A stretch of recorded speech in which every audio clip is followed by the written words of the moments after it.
Alright everyone, welcome back as we continue our hardcore guided playthrough with the Rogue for Diablo 4, preparing for Season 1, the Season of the Malignant, which comes out next week on the 20th of July. So, where did we last leave off?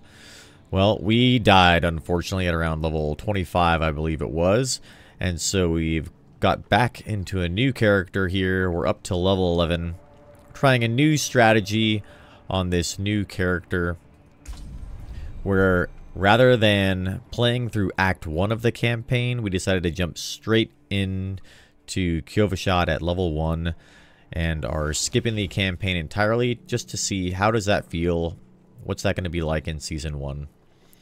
So we're going to get going here. It'll be a relatively shorter video than previously, probably about an hour or so. We're going to be continuing to level up our hardcore character with our Twisting Blades Rogue leveling build. Thanks to Wudijo on maxroll.gg. We'll be making some alterations kind of as we go along. But for now, that's the path that we're going to be going on. The plan for tonight will be to jump into a few dungeons. We'll continue to go through our build, as well as probably start to apply a few aspects to any pieces of gear that we think we might hang on to for a little while, because we didn't complete Act 1 of the campaign and get those 2 legendary guaranteed drops from the final boss of Act 1. We're going to have to find some of our own or create some of our own with the aspects that we can find in our Codex of Power. For those of you who are joining us here on Twitch for our kind of later night stream, thanks for joining us. Feel free to ask any questions as we go along. And then for everybody on YouTube, thank you for watching as well. Please feel free to post any comments that you have down below, ask any questions, provide any feedback for the video, your own tips and tricks for leveling up in hardcore, and be sure to like and subscribe our video. Kazim, welcome. We are using our new character that we started on our last playthrough, which got up to level 11. We did a couple of dungeons and a few side quests. Our goals have not changed. We are still going to be looking to get to tier 3 and to unlock that additional skill point for each of the different regions that we have. And right now we're focusing on the Fractured Peaks, since the level, the sort of min level of all the enemies in the Fractured Peaks is a lot closer to where we're at right now in these lower levels. So as you can see, we have 5 skill points available that we're not going to be using for this guided playthrough. We are simulating as if we had started Season 1 with a new character, having found all the Altars of Lilith, uncovered the entire map, completed the campaign, and unlocked the horse, which will give us 5 skill points available at the very beginning, and our renown should be about halfway through tier 3 for the region here. So that's kind of the simulation that we're going on as we prepare for Season 1, which drops on the 20th of July. So from there, we're just going to jump straight into it, doing a couple of these side quests, as well as grabbing a few of the key aspects from the other dungeons that we're in. Now, it should be noted that any character that you have on hardcore that has already found aspects in the Codex on the Eternal Realm, those will not apply to your Season 1 character to my knowledge. So you're going to have to re-find all of those as you go. But once you've found them, as long as your character is still alive, I believe you should still have access to those as well. You can see down here in Light's Watch, there's a little orange dot there. That tells me that I have earned that aspect. It's in my Codex of Power on a different character. On this character, I have not completed that dungeon yet.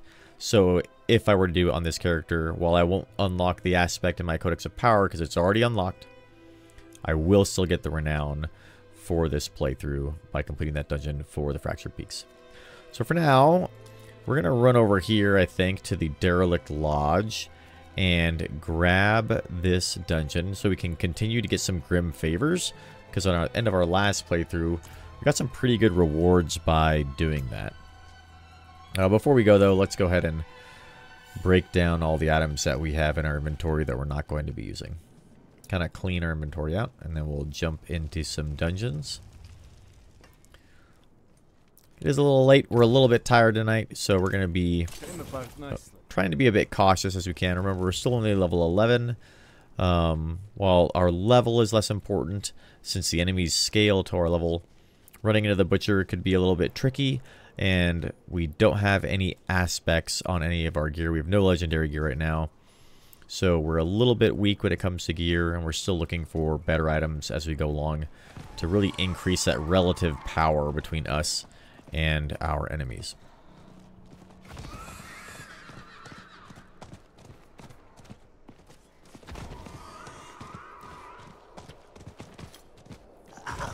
Ooh, a treasure goblin. We'll try to take this guy out as quick as we can.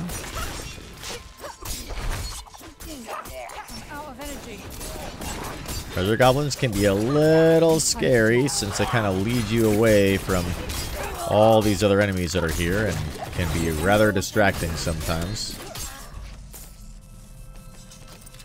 Kind of get you into a dangerous situation if you're not careful.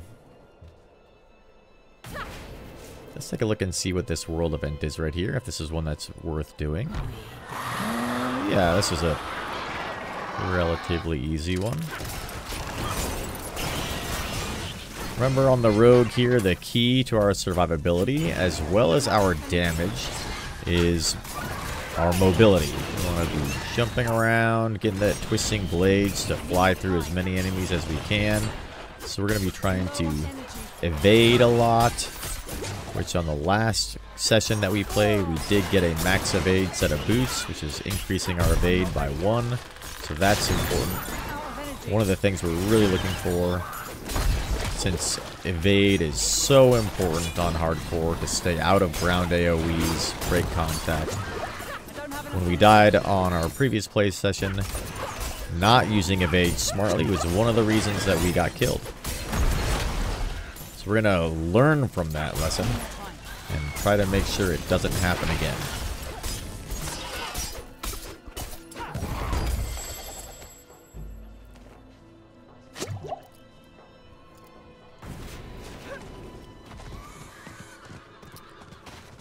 Now, I always say that slow is smooth and smooth is fast when playing on a hardcore, trying to avoid panic.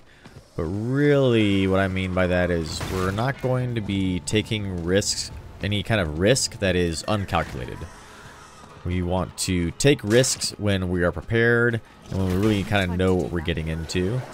Now, that's not to say we're going to be able to predict everything. Of course, that's impossible. We're still going to be learning, and sometimes learning a lesson requires that you end up dying from something, which happened to us on the last playthrough. But what you may see is that we're moving relatively fast. We're relatively comfortable right now, but when we start to feel comfortable in hardcore, that can also be a sign of complacency. So we have to avoid that complacency. We can still move quickly and efficiently, but we have to recognize that there's not ever really a time where we are safe in hardcore. It requires a healthy amount of respect, and while we may be moving a little bit quickly here, we need to have that respect, especially for enemies around, such as these bears, which can be very dangerous if they do a big swooping charge attack against you. Watching out for those ground AoEs and trying to stay focused. That doesn't mean that we're going to be overly cautious. We're not going to run away from challenges if we see them approaching us. We just got to know what we're getting into, and if we do decide that we are in over our heads, we're going to commit to that retreat to get out of there and reset our fights. Especially at these younger levels where below 20, we don't have any of those scrolls of escape available to us. Little things like going back for health traps, making sure we evade through traps or destroy them. Those are the kind of things we're going to be paying attention to keep ourselves alive, but also keep the pace going and still have fun. Got some crushed beast bones there. That's really great. Talked about those previously, but those will be a key component for us to create elixirs with the alchemist back in town. More crusty bones. Wow. More crusty bones. Wow. That is some lucky drops we have on this character. Alright, we've leveled up. Let's go ahead and throw a skill point in here for our build after we make sure that we're nice and safe. So we got our extra skill point here. We don't have enhanced poison trap yet. That's going to be the next point that we get here so that we can knock down enemies when we get that, just as before. Try to control the battle space that we are in.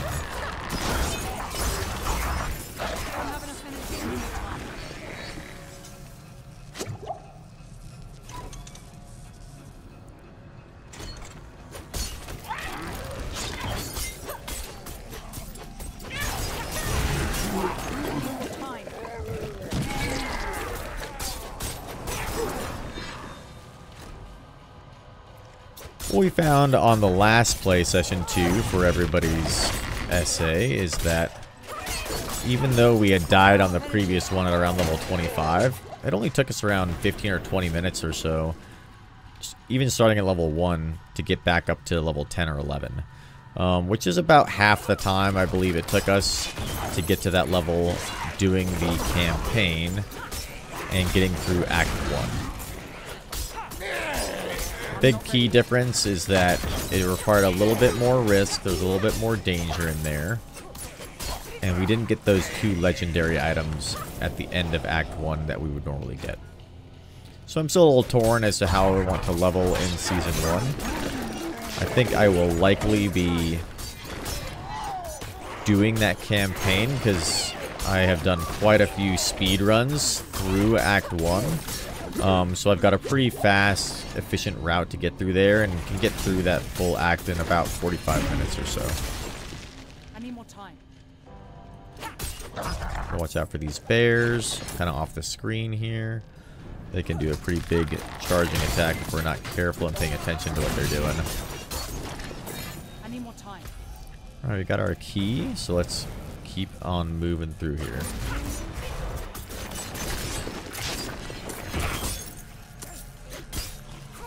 I'm not ready yet. That guy will probably die to poison. Yep, sure enough.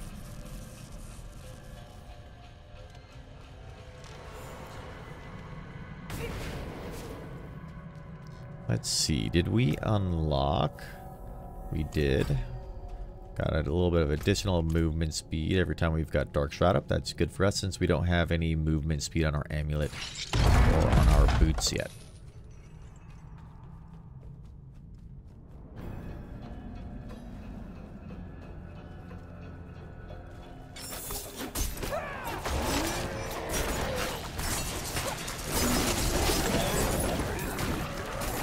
Alright. Something that I try to do when I'm playing on the rogue is, as I'm using my poison trap to kind of knock down enemies, provide that crowd control effect, I also want to see if I can exploit that at all. So, as those enemies, especially elites, get knocked down by that poison, I'm going to try to use that time to do as much damage as I can, unless I need to break contact to use a potion, or potentially TP out, or just get away from a few of the other enemies that are there. But I don't really want to waste the opportunity to do damage to enemies when they are crowd controlled. As you can see, like this guy here. We've got a lot of enemies here. So we've got a cold enchanted elite here. Need to be very careful. We used our shadow step to get onto that cold elite to do damage. There's some explosions on the ground here. This is a situation that is aggressively getting dangerous. This is why we're kind of breaking contact there and maneuvering around as much as we can to stay out of these ground AoEs.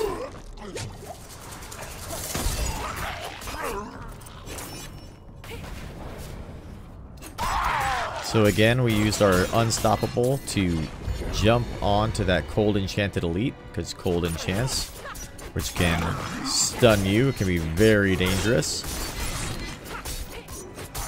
But there's risk in that, because now we have about 10 seconds where if we get crowd controlled by something else, we don't have that break CC ability available. We no longer have that unstoppable ready to go.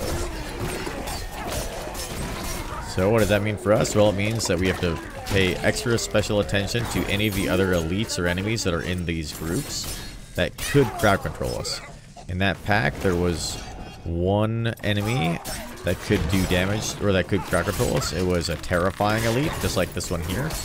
So we really had to pay attention to where those terrifying, those fear AoEs were on the ground to make sure that we didn't get hit by one and potentially force us to run into one of those plague enchants on the ground where we could be killed.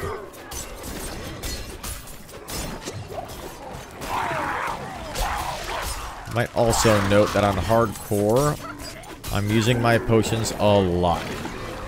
As soon as my health goes down to maybe a quarter health, maybe even less, as long as I've got health potions available, we're using one.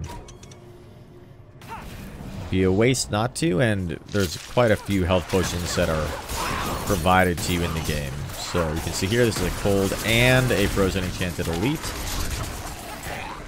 We are going to focus that one down, and even though we were crowd controlled there for a second, we had unstoppable available for us to break out of that, jumping onto the elite to do a little extra damage as well as break that CC.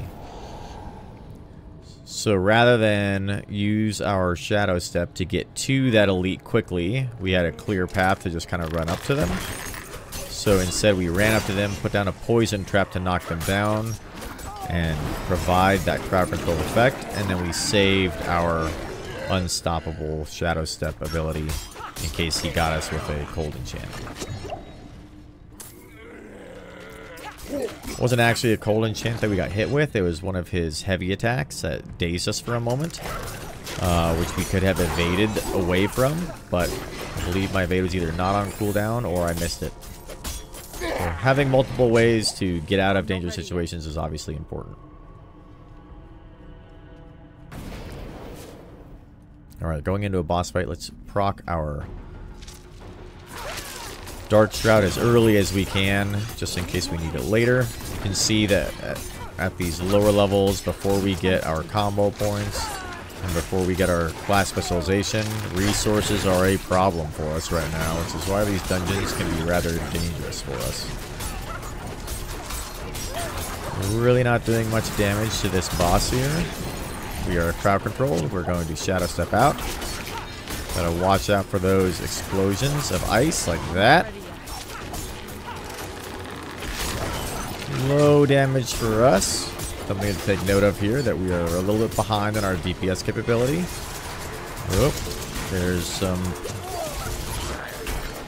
crowd controlling ice explosions we're going to try and watch out for. Ideally, our damage would be high enough where enemies like this would really go down pretty fast. Let's get some blades in there and then Shadow Step out. And we'll deal with these adds here, since we need a little bit of space from this boss.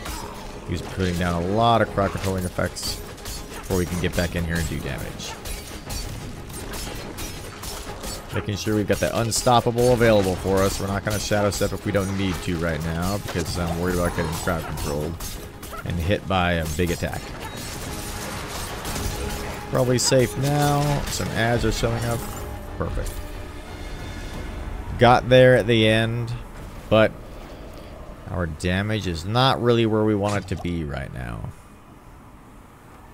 So if we can find some better weapons, maybe a couple of better rings to get that damage up.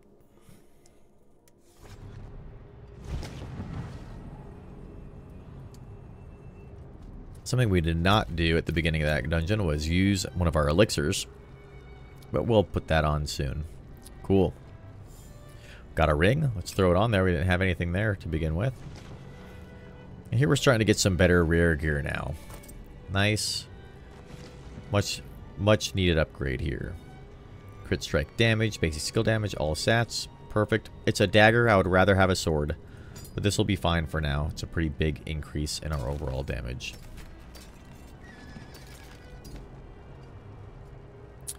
That's a good distance, or a good increase in damage. We'll throw that sword on as well. We're still early at these stages. We're not going to be finding all rares right now. This will give us a little bit of armor, some intelligence, which gives us a little bit of crit strike chance. Willpower's not great. We lose out on 1.5% critical strike chance, so we're not going to throw that one on there. That crit strike chance will be a bit better for us right now in the short term. Alright, this gives us less armor, max evade, so we're not going to worry about putting that on there. Intelligence, lucky hit chance, it's not too bad, and +5 to all stats. That isn't too bad either. So we're going from 26% damage reduction, 25% damage reduction. We're going to keep the gloves on that we have.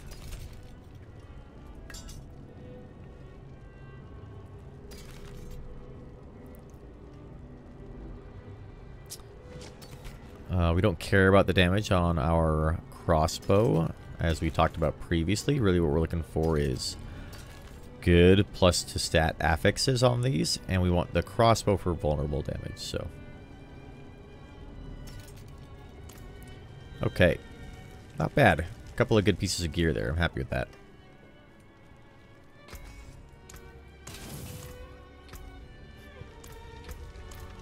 We did level up while we were in there and got a skill point. So we've got our enhanced poison trap. We already have... Oh, we don't have enhanced shadow step yet, so let's go into enhanced shadow step so that we can get to methodical shadow step, which will give us that stun when we shadow step towards an enemy. And we got a pretty good amount of whispers, or grim favors for that. So there aren't any that are right around, except for these ones here. No dungeons though, but we could go and grab a couple of quick grim favors here. This one would give us 3. We need 4 total, so let's go grab this little guy right here, and then this one up here, where we can get the rest of those grim favors, get some experience, maybe a little bit of gear, and then go grab hopefully a pretty big boost in items from the Tree of Whispers. And then we'll get back to doing some side quests for that renown. Not in town. And maybe some more dungeons.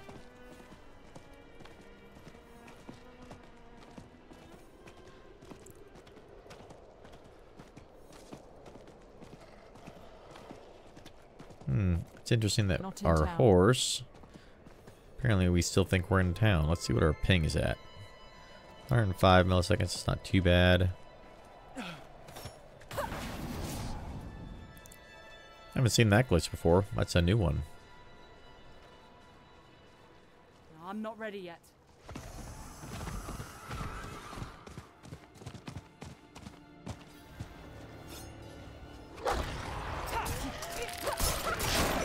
See this event? This event is maybe worth doing. I need time to do that. Feels about right.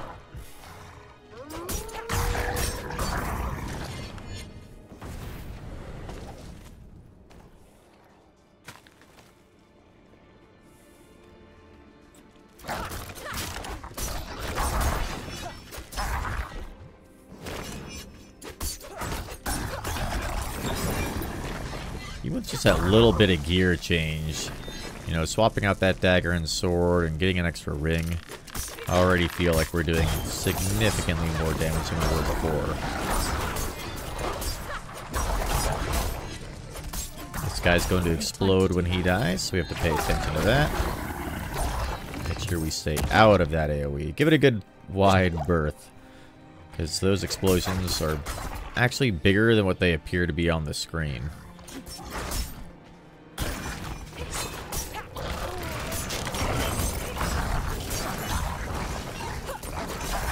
Good, we're collecting all of the motes that we need as well for this. This is also good.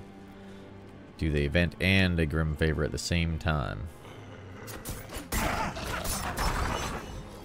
I'm not ready yet.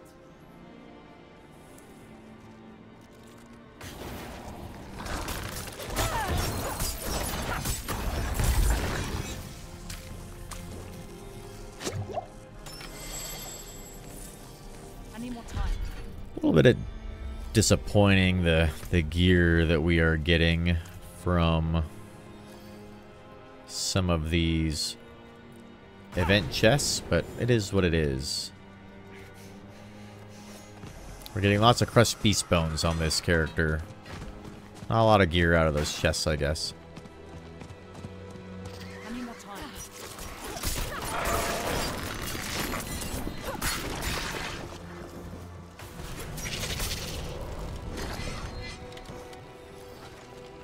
Any more time?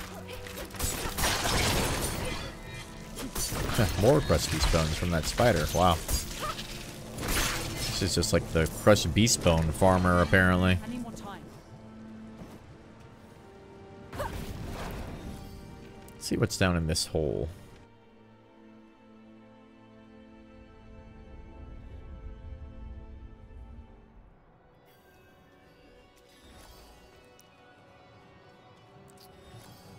I gotta watch out for this guy's jumping attack. And this guy's attack. Fear on the ground, we'll avoid that. That elite dropped an item, great.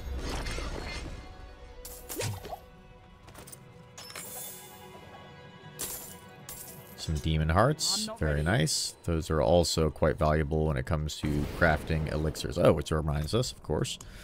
So use our weak iron barb elixir for the XP bonus and a little bit of defense.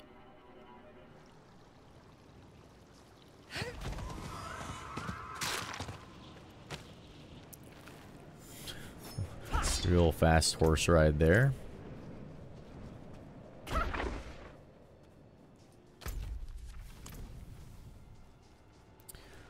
Let's see if there are any enemies around here that we can use to get these little motes from. A good number of them, it looks like.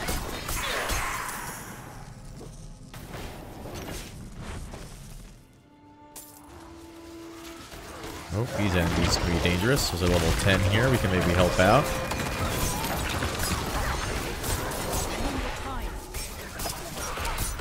There is an altar of Lilith right here as well, in case you haven't found them all.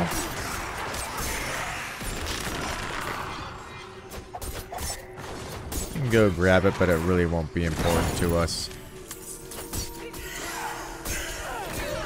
Right now, in the pre-season on the Eternal Realm, if you have a character that has grabbed an Altar of Lilith, the other characters will still get all of the credit for having gathered any of those altars.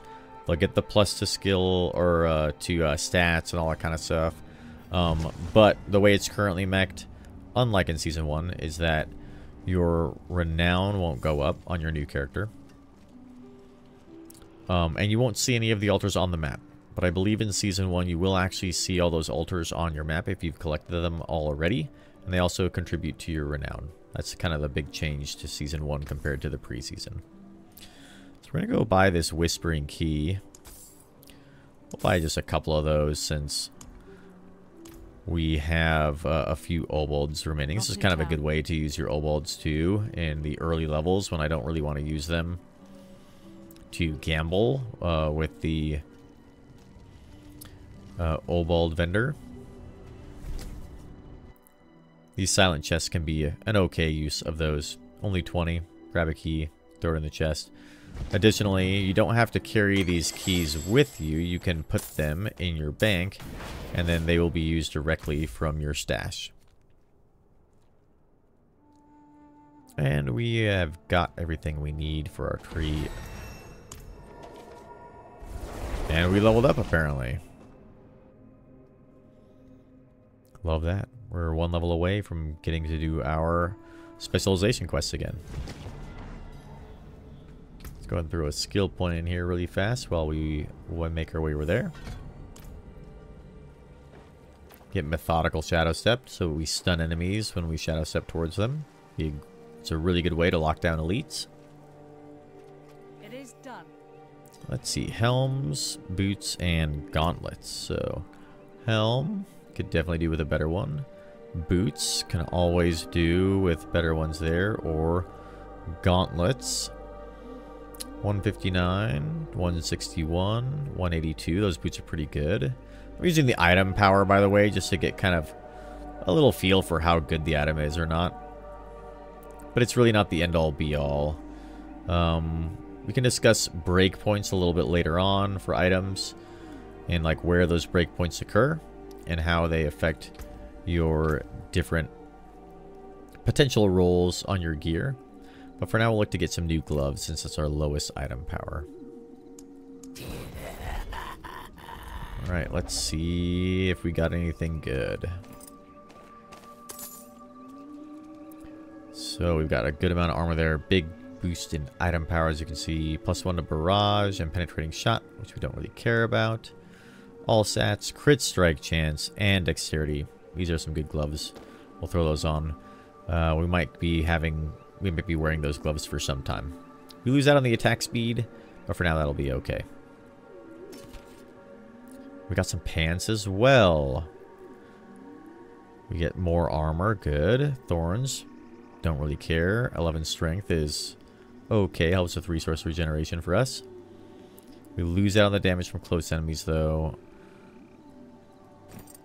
But that's probably going to be overcome by the increased armor we get. So we'll swap those out as well.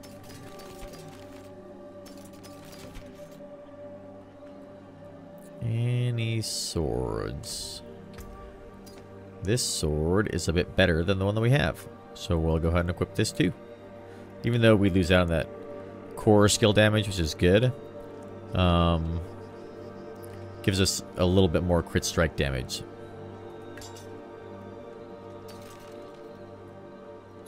The reason that gives us plus 4.5% crit strike damage instead of this other one, which is +3, is because we have passed that item power breakpoint.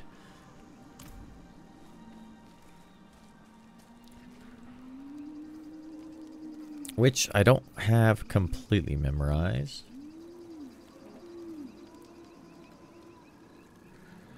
But easy to look up. So bottom line, there are 6 tiers for different weapons.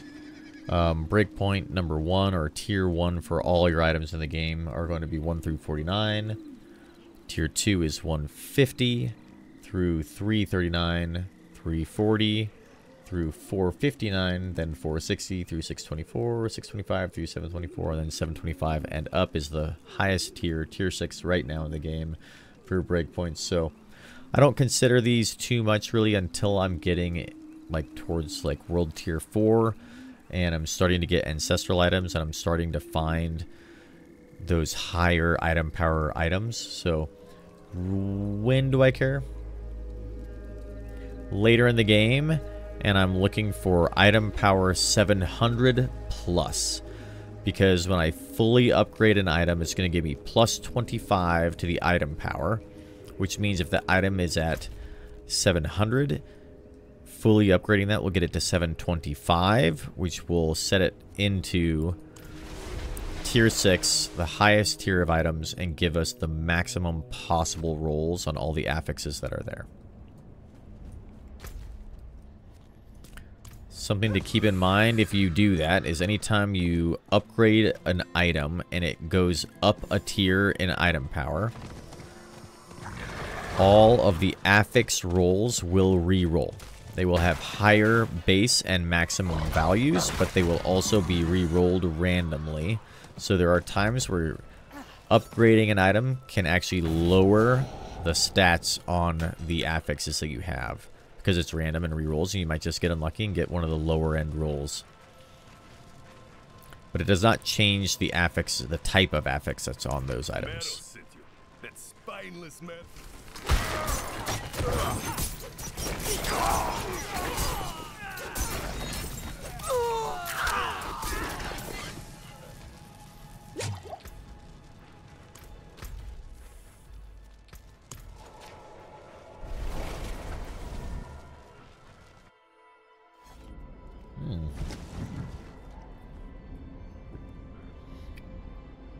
My coconut water has got the same color green as my screen behind me. So I've got a clear bottle here, that's fun.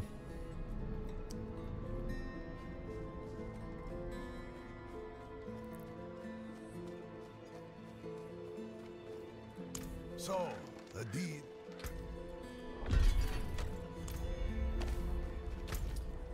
Okay. So, we've got those done. Let's go back to town and let's throw an aspect onto one of our rings here for fun. One that we've collected already.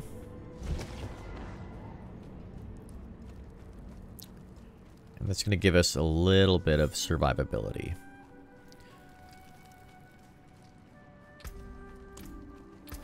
So, let's see. We've got a couple of okay rings here. This one's a little bit better than this one. So, when I'm looking at my rings and thinking about swapping these out as they start to get higher in item power, I'm really not super concerned with the resistances right now. I'm really more concerned with armor. What do I care about on rings? Crit strike chance and crit strike damage. And then after that, additional skills like plus to dexterity, energy, damage to close enemies. It's kind of like some flex spots in there. But if I can get damage to vulnerable, that would be great.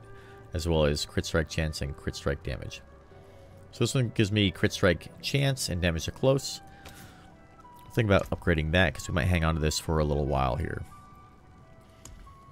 Alright, so for our aspects available on rings, these are going to be primarily offensive ones. There's not a lot that I want to throw in there right now. For the purposes of this playthrough, we're pretending that we don't have Blade Dancers yet, but that's probably one that I'm going to throw in there later on. Edge Master would be a good one. We haven't got that one yet. In fact, here in the Fractured Peaks, I can't think of any that we've gathered already on this character that we wouldn't have on our Season 1 build. So let's see if there's any that we do potentially have.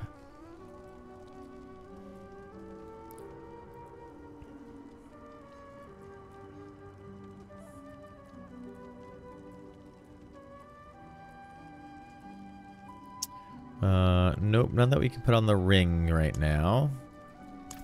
So let's see if there's any we can put on these gloves, because these gloves aren't too bad. Aha.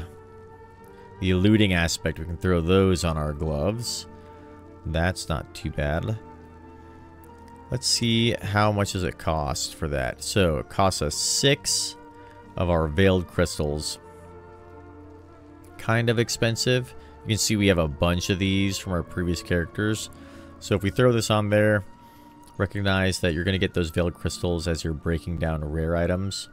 We just got to keep in mind that we're probably going to be relatively low at the beginning of Season 1 on these. Some other aspects that we could use here would be these offensive ones. Mangler's aspect is going to be a big one, but that is a random drop from items, and we don't have any of those quite yet.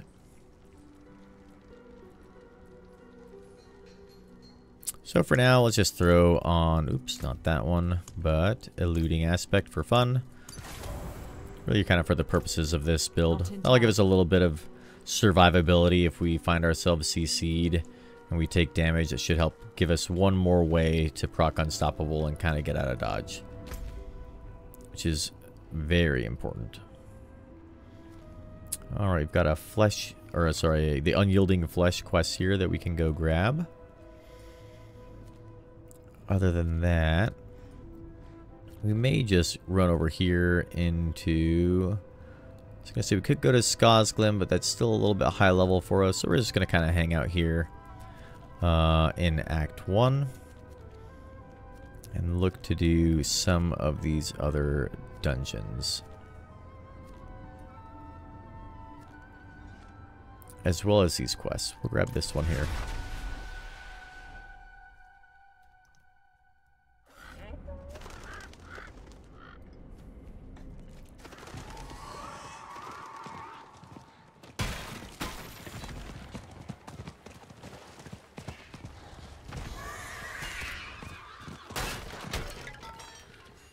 Oh, riding on the horses.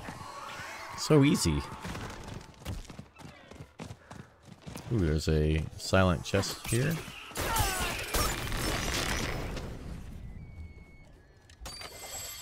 We happen to have had 2 keys. That's great. Look at that. We found a pair of gloves that are probably better than what we just put that aspect on. It is the way it always goes, it seems.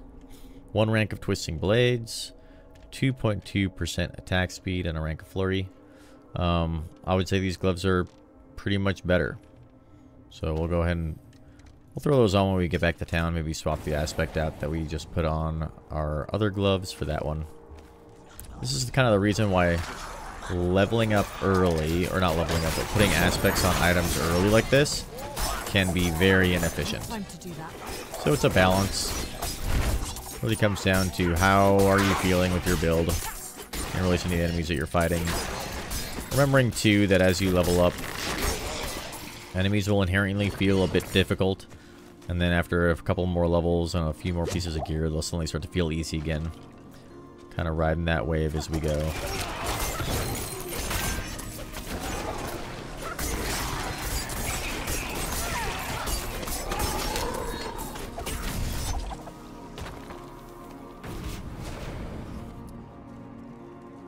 My sweet Theodore, may you know bliss eternal.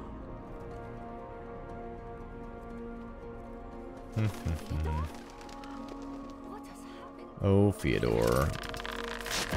So glad we get to see and hang out with you again.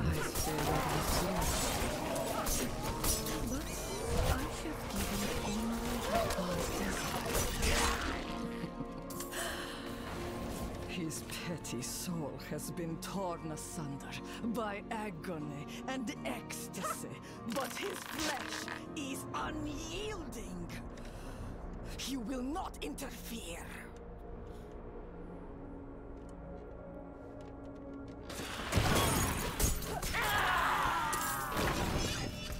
Ooh, another ring.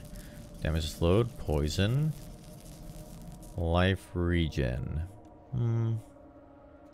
Yeah.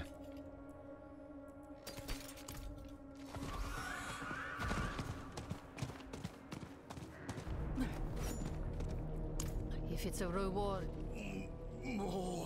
See if this dagger's any good. Damage to injured, damage to vulnerable is very good. Core skill damage is not bad. And a little bit of extra DPS. Yeah. Let's throw that on there for now.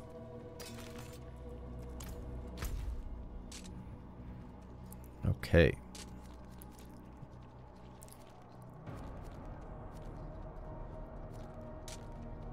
Let's go and head back to Margrave. Well, let's see. Let's do... How about we do one of these dungeons? This is a nice close one. We'll make sure there aren't any quests here really quick, though.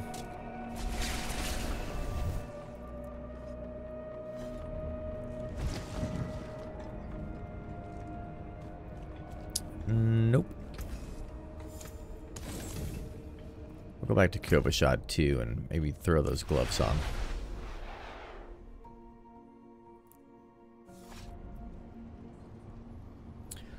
So now, something to note is if I want to replace these gloves with this one, because I've imprinted this aspect, I can't pull it off and put it on this guy.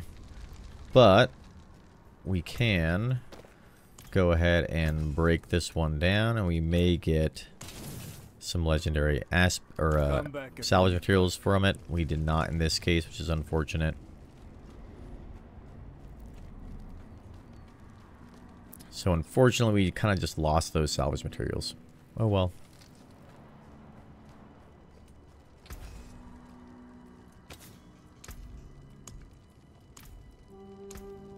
Oh, you fought fairly well.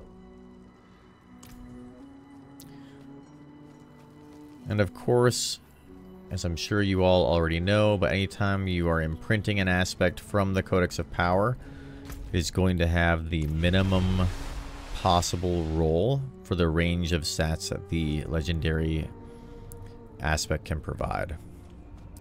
So in our case, the cooldown effect is a thing that can roll between 20 or 40 and 20 seconds, 20 being the best, 40 being the worst. Because we put it on our item from the codex, it's always going to have the worst possible roll, the minimum roll, if you will, which in this case is 40 seconds. The daughter of hatred demands.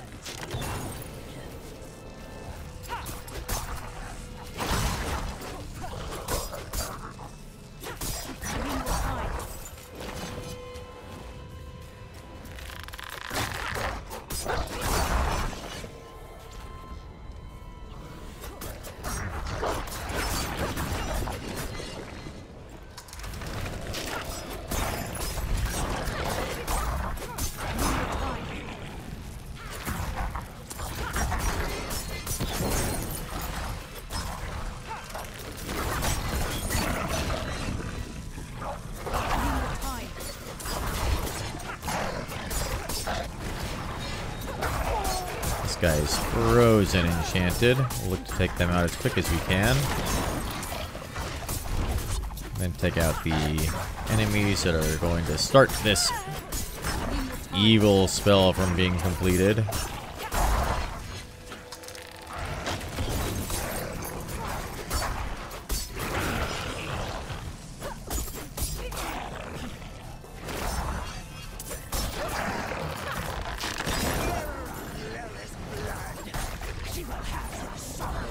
Mortar from the elite here. No big deal.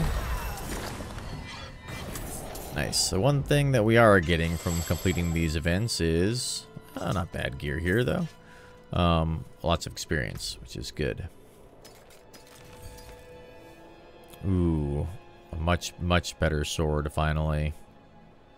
Vulnerable damage, with basic skills, execute. Not bad. That's a pretty big pickup there. Ooh, 3% attack speed. Only slightly better than what we have. All stats, so.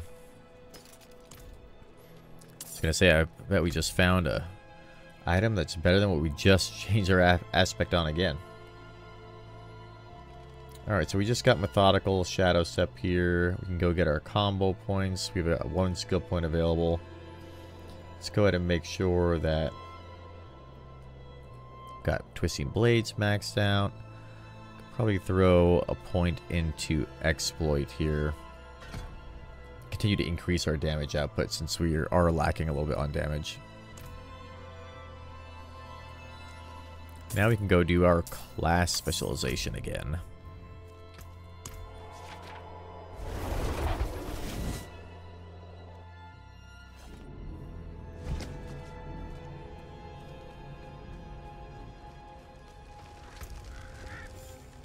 Don't really need to break down our gear, but we will.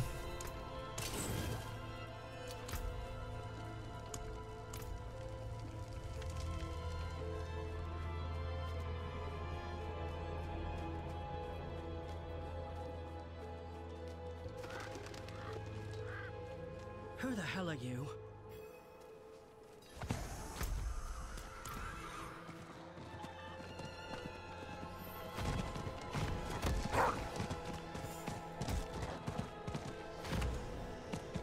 I need time to do that. Sometimes you can use your horse to jump over these little ledges. Other times you can't. It's kind of weird. Dead. One of our new sisters. Look close.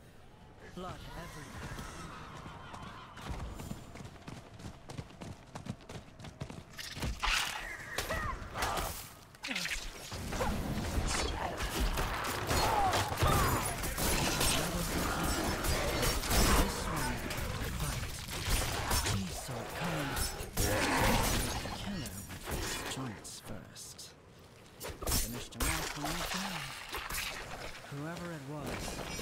Or crushed beast bones.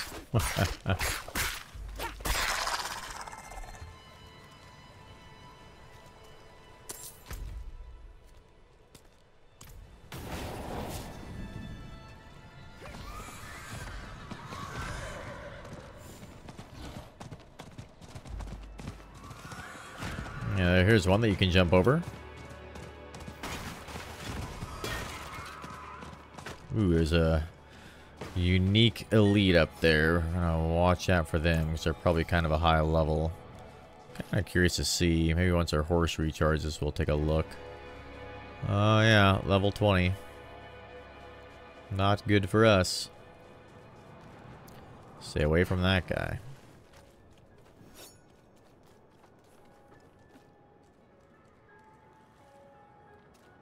Hold up. It's First time I did just this the kid quest, we're after. The coins I wasn't patient enough and didn't wait for this NPC to show up and talk to him and just ran straight into the dungeon. Completed the whole thing. Didn't understand why the quest hadn't completed for me. Then went back outside and found him still there waiting for me.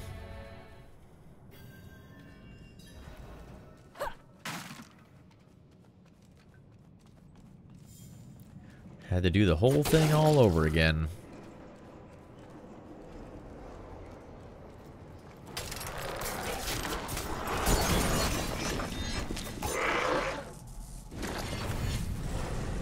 That sword we found is doing quite a bit more damage. I love that.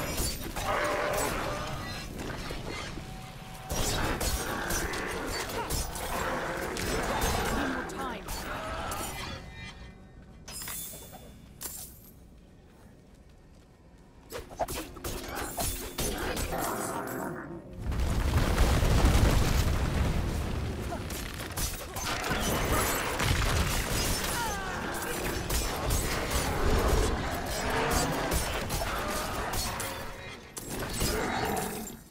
I'm not ready yet.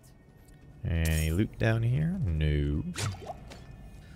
Top off our health and grab that new fresh potion that's on the ground there. Okay, we got 2 elites. One that is quite dangerous. Not because he's an elite, but because of the type of enemy that they are, where they can do that big jumping attack. Alright, so our goal is to kill 13 more enemies. Anytime you're in a slay all enemies dungeon, it's important to recognize that as you get kind of close to the end, all those additional enemies in the dungeon may teleport on top of you. It's actually a really good thing. Great way to kind of speed run through dungeons. To have all those enemies come to you instead of you having to do what I'm doing now and running towards them. But it can be very dangerous too. You are fighting like 5 enemies and suddenly there's 30.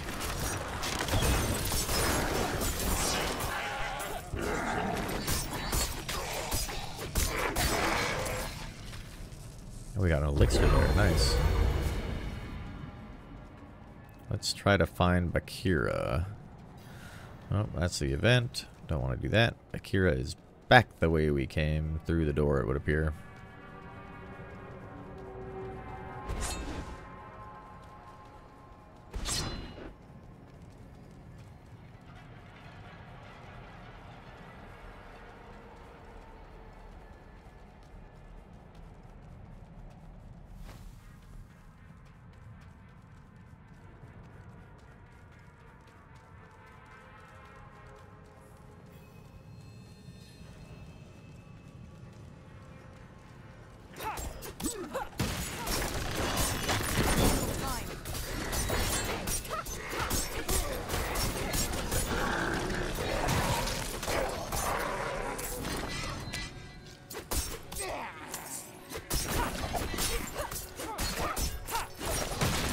Time to do that. Okay. Let's lay some skeletons to rest and free some prisoners. You're a saint.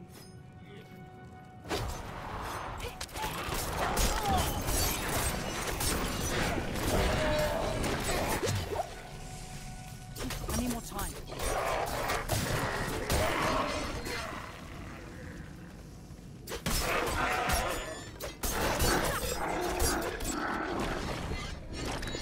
Wouldn't have made it without you.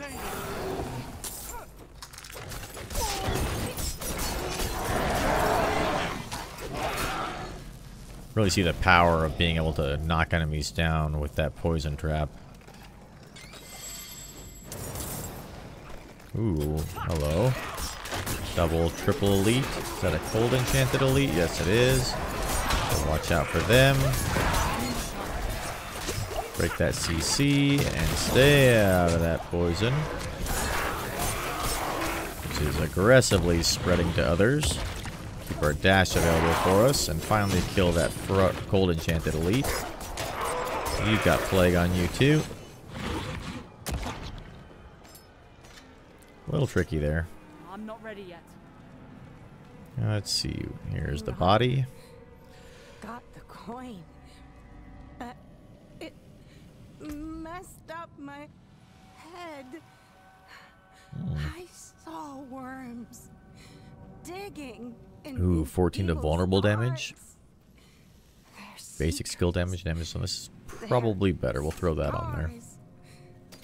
So easy to slice. Where the coin. Still haven't gotten lucky and found an amulet. That's impressive. Sorry. The coin. Where is it, sister? No. No! It's mine! You won't take it from me! Leiron, I tried to kill myself. That was kind of weird.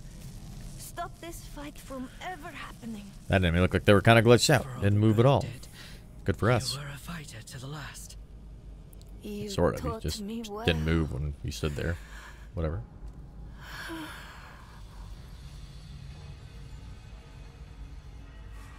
What a waste. You and me.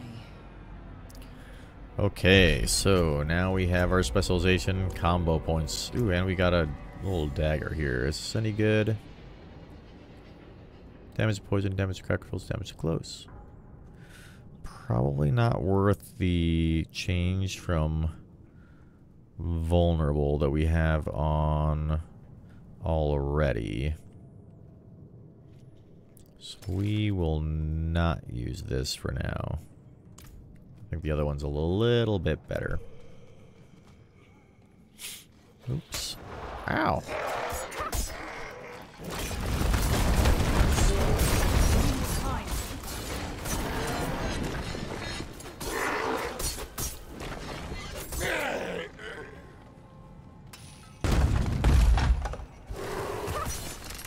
Intermissions can be very dangerous. Keep that in mind. Got a lot of big guys here with some explosions happening.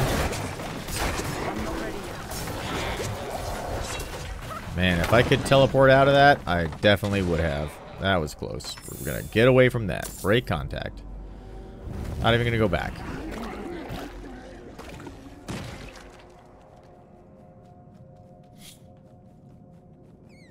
Hello there.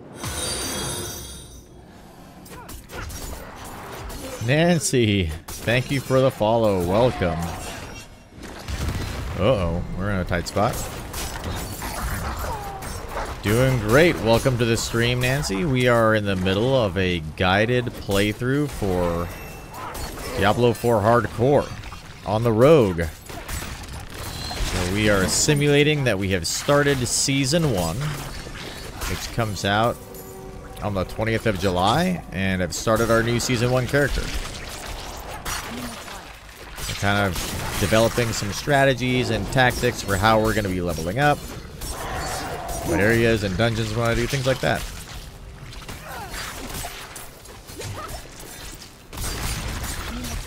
We're also going to have this video up on YouTube in case you want to watch the entire thing, as well as the beginning of our hardcore playthrough. This is our 4th video so far. We had a little bit of a setback on our last playthrough when we died, and we got to learn how to deal with death on hardcore, which is always a fun and exciting thing to have to do.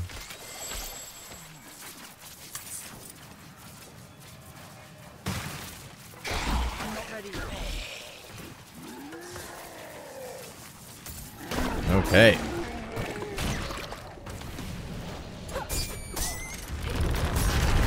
So as we're playing along here, Nancy, feel free to ask any questions or provide any tips that you may have for playing Diablo 4 on hardcore. We are just now completing up our class specialization for the Rogue.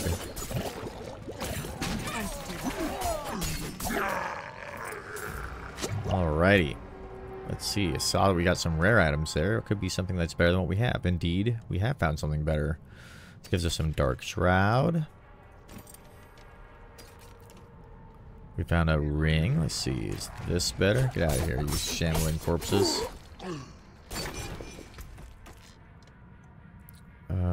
Ooh, better pants even than we already had. Nice. Dexterity, all stats, and max life. Very nice. And this ring. Damage to stun, damage to criticals, and poison. Not too bad. We'll throw that on there. A little bit of an upgrade.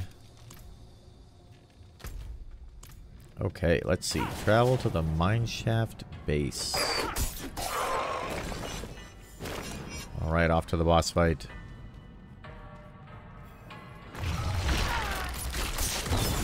Alright, so that last boss fight that we had, didn't feel like we were doing a ton of damage. Let's see how this one compares. Doing a little bit better here. Using our combo points.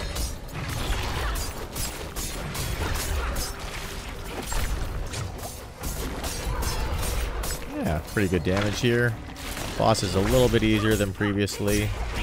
Resource management for us still a little bit of a challenge. We're going to continue to try and solve for that as we move forward with our build. Let's see, we got some gloves. What do we got here? Crit strike chance, 2. A little bit of an armor boost. Flurry, don't really use much. And intelligence. The crit strike chance is 2.5% of crit strike chance is pretty good. Let's see what's our current crit strike chance at right now. Only 7. Not super great. We may throw those gloves on there. That would get us to almost 10%. That's probably worth it, even though we lose our aspect. We also do lose 1 rank in Twisting Blades, though. It's like 50-50. We'll just keep what we have for now. If it's not broken, don't try to fix it too hard.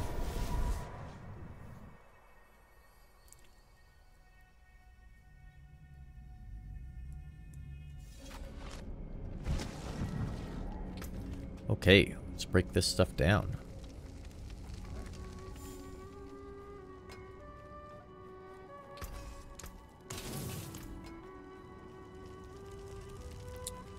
Now then, let's see, we've got a couple of, we've got some more quests here available for us that can get us. That one's a little hard, that one's a level 20, as is that one. So those are probably off the table, but this one though is not. Let's go ahead and do that dungeon. Grab those Grim Favors as well as getting that dungeon done.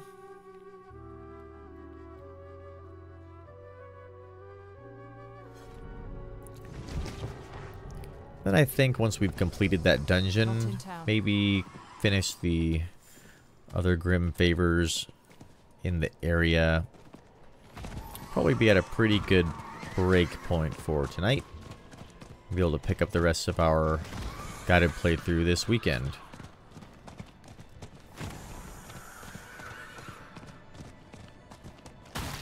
Time to do that.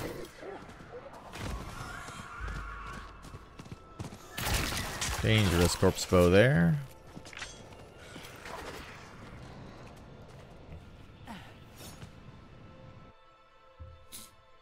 So in about an hour and a half or so, we're almost caught up to where we were on our previous playthrough.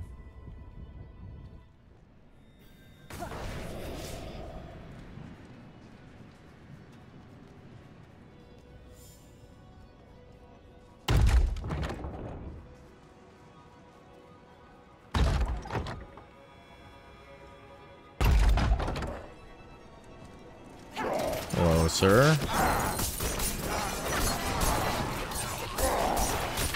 There's a side quest drop from that individual. Very nice. And grab that bloodied note. Find Rosa and deliver the bloody note. Alright, that's outside the dungeon. I'm not ready yet. Conduit Shrine, very nice. Let's try to move through the dungeon as quick as we can. Get as many kills with this while it lasts. I need more time.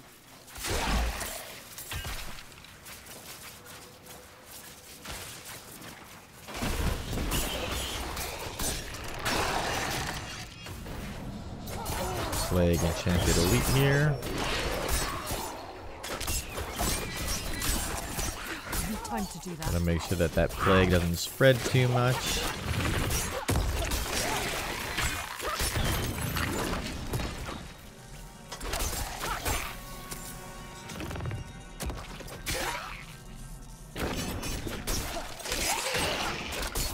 I need more time.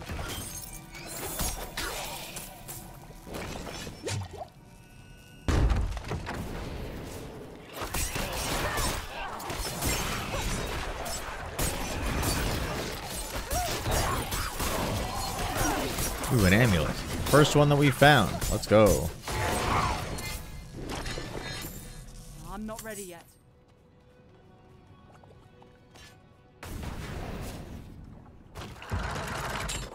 Okay. A little bit better armor. Nice, quite a lot. 102. We'll equip that.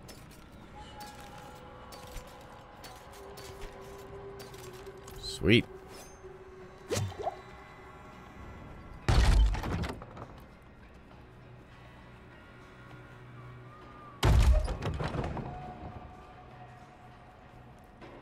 Ooh, these enemies are pretty close to each other. The objectives, I should say. Always appreciate that. More armor. Not as good, though. I need more time.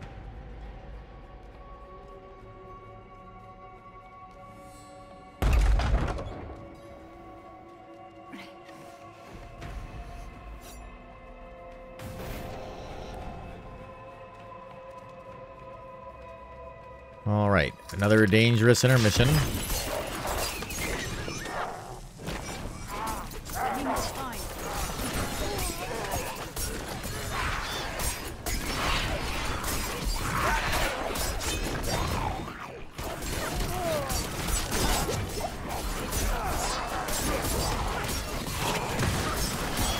I'm not ready yet.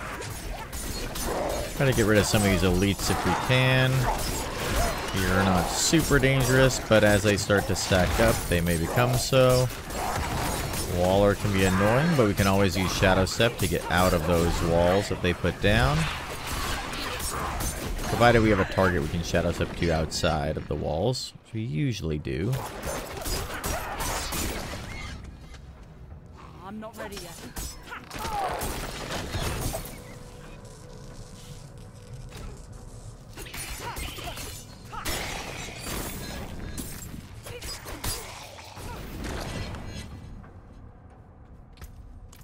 Oh, we have a skill point available because we leveled up. So let's see. Let's go ahead and throw another point into exploit here. Keep increasing our damage. I need time to do that.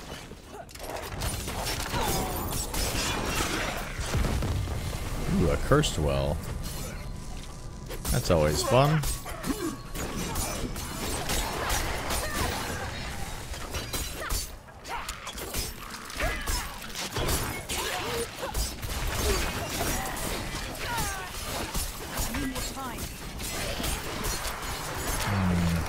Lightning there, it's a little dangerous. Throw these ghosty boys.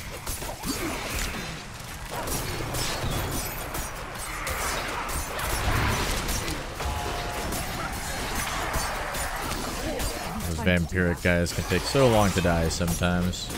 Corpse bows here, careful. Oh, we got corpse bows in the mix.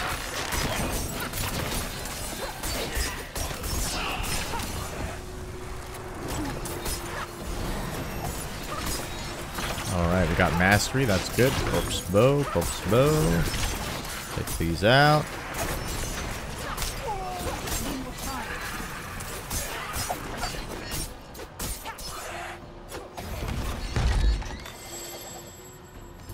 Ooh, some rondels.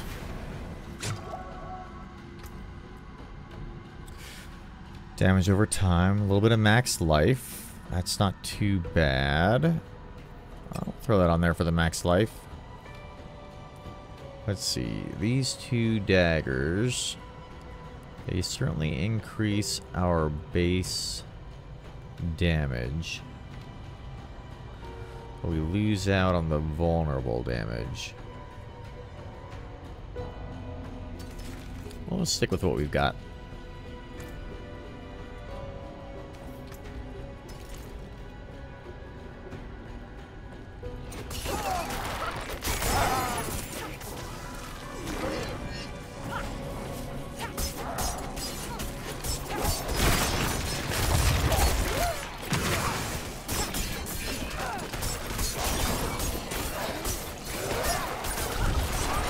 There's that teleporter.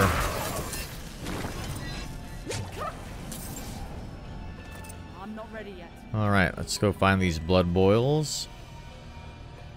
Call this a good one. This guy is frozen, enchanted.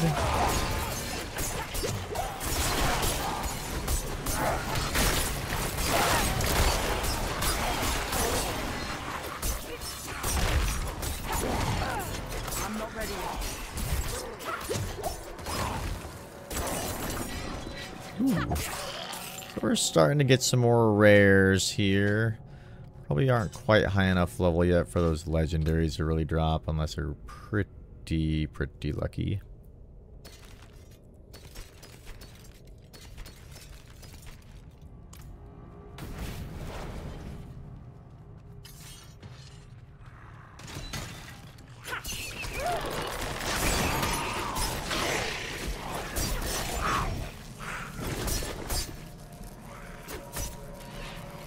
I'm not ready yet.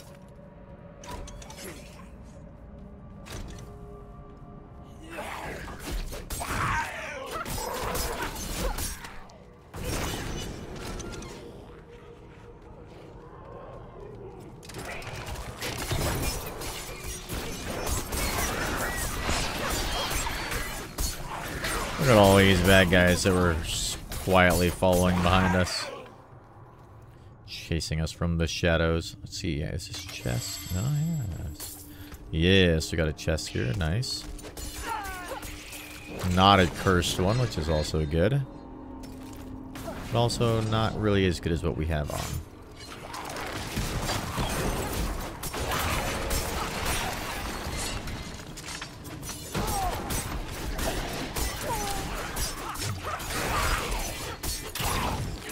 Aha, I thought that I had heard a corpse bow back there.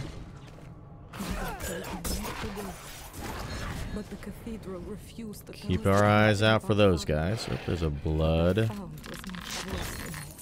boil over here. Alright.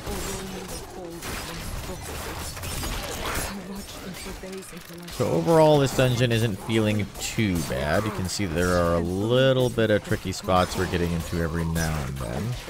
Get out of that. Got a frozen enchanted leer and vampiric. A heavy crossbow might be good. Oh, that reminds me, we had a blue amulet that we did not equip somewhere, didn't we? Aha, here we go. Let's just throw that on there. Oh, here's a rare one. Let's go.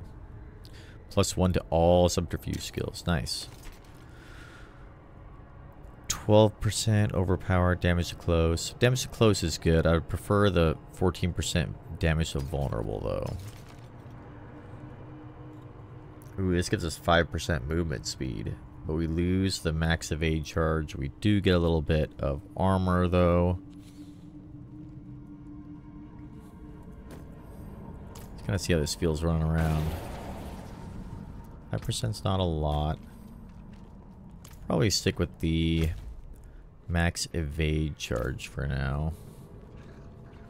Let's see, we got 2 blood boils left. I wonder if there's potentially one back here that we missed. Let's go check it out. Could also be the event for the dungeon.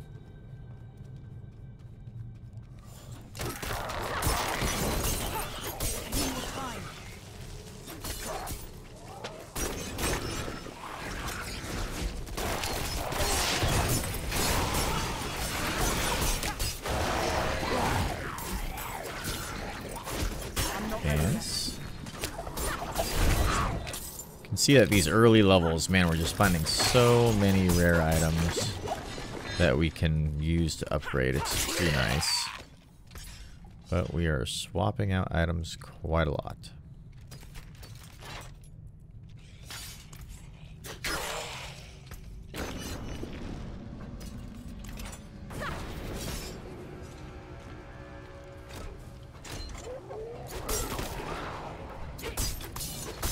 I'm not ready yet.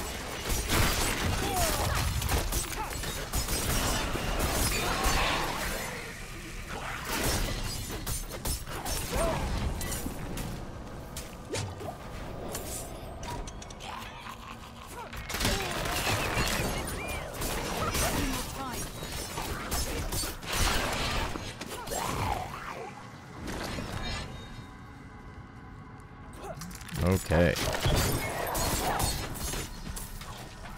One boil to go.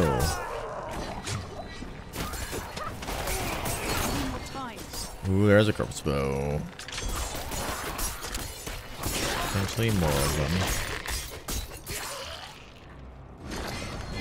I'm not ready yet.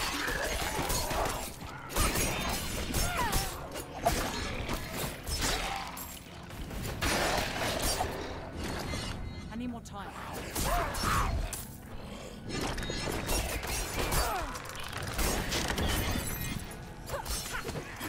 Oh, there it is. Very nice. I'm not Clean up ready some of yet. these stragglers before we head on in here. Maybe a boss that spawns on us. No, just your normal elites. Ooh, and we're level 18.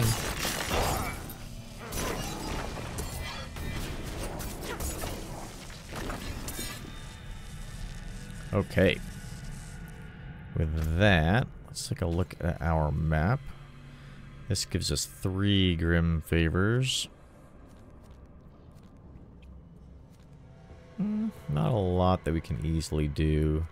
Get 3 from here. Get 1, 2. Really, that's not too many. Let's go ahead and grab this one here, and we'll just teleport out of the dungeon this way.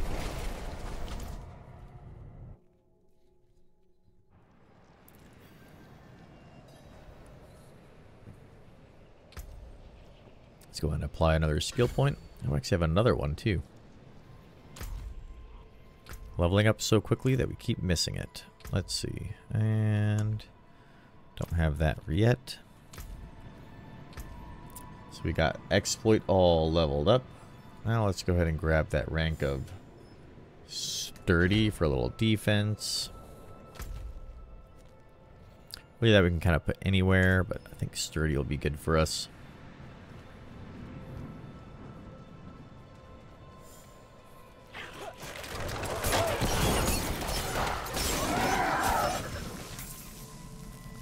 Alright. Let's kill some monsters and grab some little harvest motes. See, the overworld is starting to feel easier as we go. Dungeons are a little challenging. Overworld is feeling a lot easier now. Still have to pay attention. Still have to be careful, of course. Especially for a melee build like what we have, where enemies like this that are a lot of ranged enemies, they can suddenly do a lot of damage if they hit you all at once. So we do have to be careful and pay attention to that. I need more time. We are halfway to our harvest. We can place them here.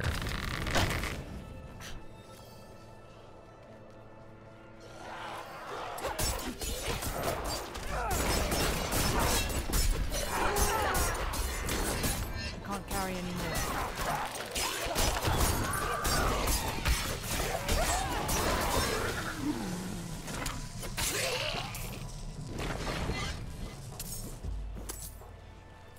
Ooh, there's a bunch of these over here. Look at that. Nice.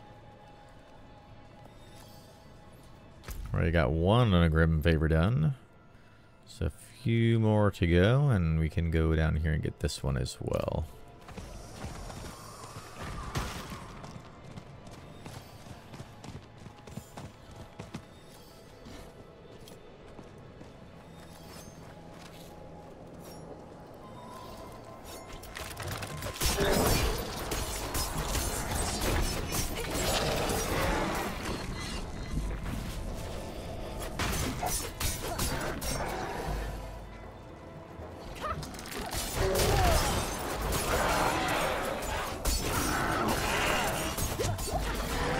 watch out for their heavy attacks.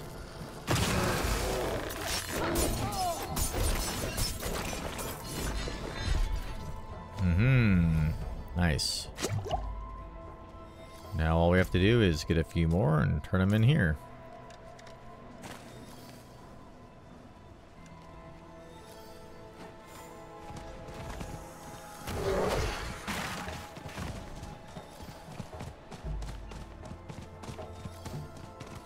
The enemies have not respawned yet, unfortunately. That's okay, there's probably a few around here pretty close.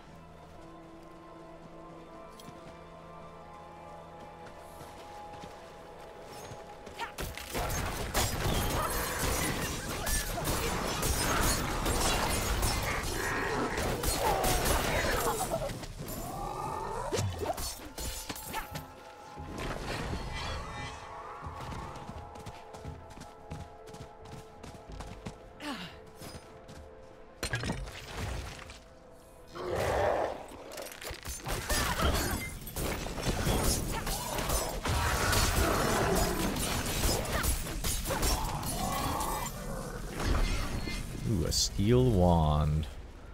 Go ahead and throw these out. We don't really need that. We'll pick this up and head over to the tree to turn in our favors. Then I think that'll be a pretty good stopping place for us tonight. And give us a good spot to pick it up tomorrow.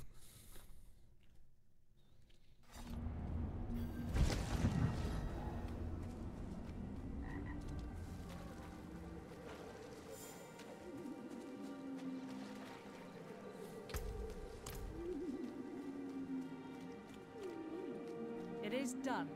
Ooh, chaos. Let's grab that one. Need to throw something on the ground here. There we go. Let's go break all this gear down. And then open up our little stash we have. By the way, for those of you who appreciate being very efficient and like to move fast, coming back here to the Tree of Whispers in between nightmare dungeons when we get that far along can be a very quick way to sell gear, put things in your stash, all that kind of stuff. Quite a lot of good items from that, not bad. Topazes and emeralds, those are our favorites. And throw a topaz in there. Ooh, 1.3% total armor and 1.3% damage reduction. Very nice. Maximum life. Dark Shroud, but we lose a little bit of armor. Reduction from distant enemies. We're actually going to put these pants on. I think these are probably better than... they might not be.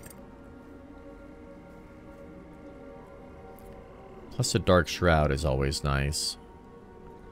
That gives us some more defense. We'll throw those on there. All stats, crowd control. Yeah, we'll throw this on there as well for the increase in damage. And it's a sword instead of a dagger. Perfect.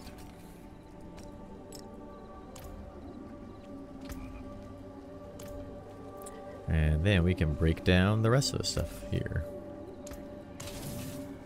And let's go ahead and throw an emerald right there. We'll put the other two in our stash.